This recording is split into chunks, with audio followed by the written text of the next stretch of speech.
So let's begin with the latest escalation in President Trump's trade war. Canada's retaliatory tariffs are now in effect.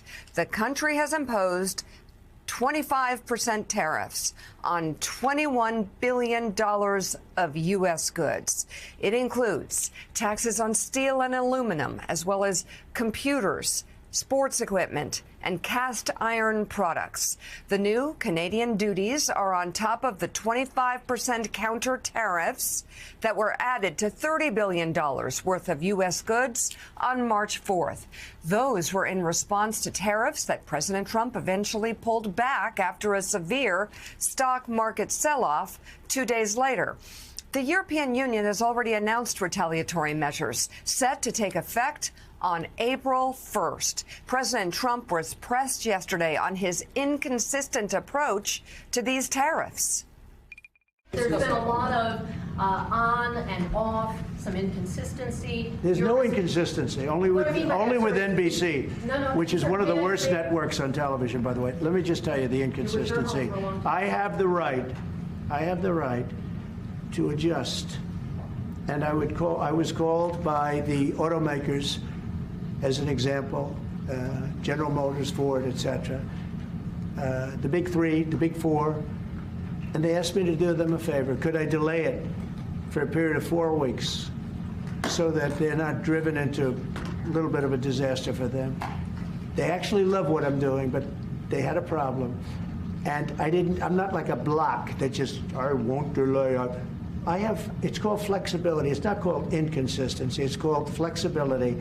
And I think you want me to be flexible, too. Is flexibility going to be your ongoing view towards Sure, I'll always have flexibility. But there will be very little flexibility once we start. April 2nd is going to be a very big day for the United States of America.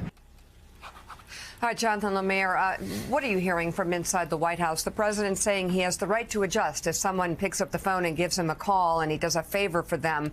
But overall, the concept of these tariffs is extremely unpopular, and many presidents have explained why. This is very bad for the U.S. economy. This is very bad ultimately for the American consumer, who will start feeling the pain of these tariffs in many different ways. Yeah, these tariffs are a tax on the American consumer. Let's just be clear about that. And the right word was used there, inconsistent. We have seen over the last 2 weeks how Trump has applied tariff, taken it off. The auto workers, for instance. He's gone back and forth with Canada and Ontario over the electricity just in the last couple of days. Those in the White House, though, say he is committed to this at least for now. They have been mindful of the stock market. That President Trump, like none of his predecessors before, judges the value of the economy on the stock market. Now, some would say that's not the right way to do it. Many would say that's not the right way to do it. But that is how he does it. They did get a little bit of a break yesterday. The market rebounded a little. A better than expected inflation report helped that. But again, that's backward looking. That doesn't really take into effect everything we're seeing right now. And yesterday, I mean, it is traditional that the Taoiseach of Ireland, the Prime Minister of Ireland, comes right around St. Patrick's Day, and it's usually one of the more jovial foreign leader encounters of any American president's year. That wasn't really the case yesterday. Yes, there were certainly pledges of American and Irish friendship, but right there, sitting next to him, next to the Taoiseach, the president made clear that these tariffs will be taken, and with the EU retaliating, that would cause the U.S. to escalate further. So, Mika, this is not going away anytime soon, despite business leaders registering opposition, and despite, as we're seeing and about to read here, these tariffs being felt by all Americans, including so many who voted for Donald Trump.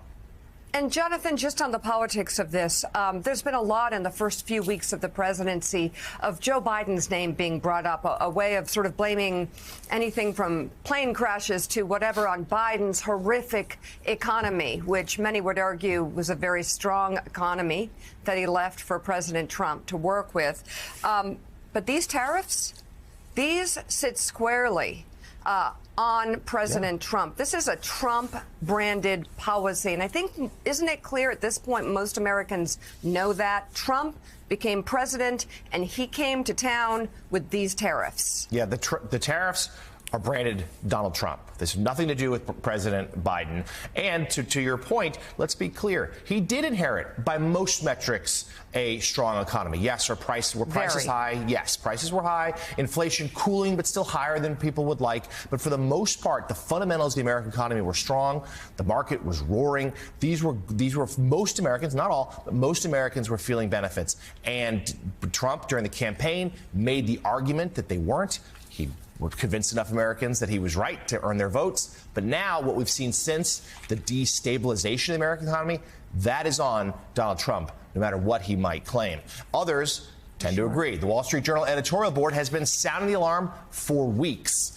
They write in part this: GOP House leaders are no doubt trying to protect members in swing districts where Mr. Trump's tariffs are unpopular.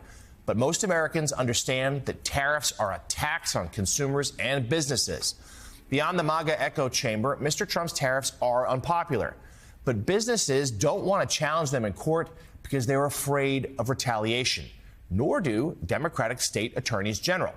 While House Republicans can run from a vote, they can't hide from voters in 2026 who may not find Mr. Trump's tariffs beautiful, Mika. Well, and then there's this from the New York Times in his latest column entitled "Democracy Dies in Dumbness." Bret Stephens writes in part, "It used to be common knowledge that tariffs are a terrible idea. Americans broadly understood how much tariffs in the 1930s, along with other protectionist and isolationist measures, did to turn a global economic crisis into another world war. 13 successive presidents all but vowed never to repeat those mistakes until Donald Trump. Until him, no U.S. president had been so ignorant of the lessons of history. Until him, no U.S. president had been so incompetent in putting his own ideas into practice. This won't end well, especially in a no-guardrails administration staffed by a how-high team of enablers and toadies. Trump's critics are always quick to see the sinister side of his actions and declarations. An even greater danger may lie in the shambolic nature of his policymaking. Democracy may die in darkness. It may die in despotism. Under Trump, it's just as liable to die in dumbness. David French, there is a concern these tariffs are basically going to tank the economy, and it seems like everybody is sounding the alarm now. A lot of folks in the business community, I'm not sure where their heads were because Donald Trump has been talking about tariffs for decades. Donald Trump planned these tariffs. He talked about them long before he became president again. And I do point to business leaders who voted for him, who thought, he won't do it. I just wonder where that mindset comes from in this political world that we are living in. Well, you know, I think the mindset comes from they had very selective memory. They were looking back at Trump's first term and often thinking about 2017, 2018, when the administration was staffed with an awful lot of Republican establishment figures who did Republican establishment things. It's almost like they took 2020 and just erased it from their minds. 2020, which really did show us Trump's true nature and Trump's true character. It was as if they thought, well, the first 2 years of his first term, that's what Trumpism really is. No, no, no. By 2020, we knew what Trumpism was. And the point that Bret makes about competence is so important. One of the things that you're seeing is Trump is supplementing his malice with his incompetence, and his team is supplementing their malice with their incompetence. And I agree with Bret that that incompetence may well be the thing, even more than malice, that undermines this administration, because it is very hard to avoid the effects of incompetence.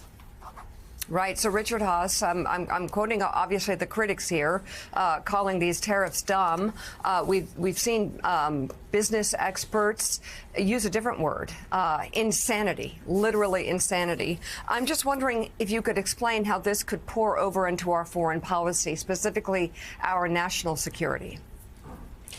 It's pretty straightforward, Mika. If you think about it, One of the things that makes a friend of the United States a friend is, among other things, we trade with them.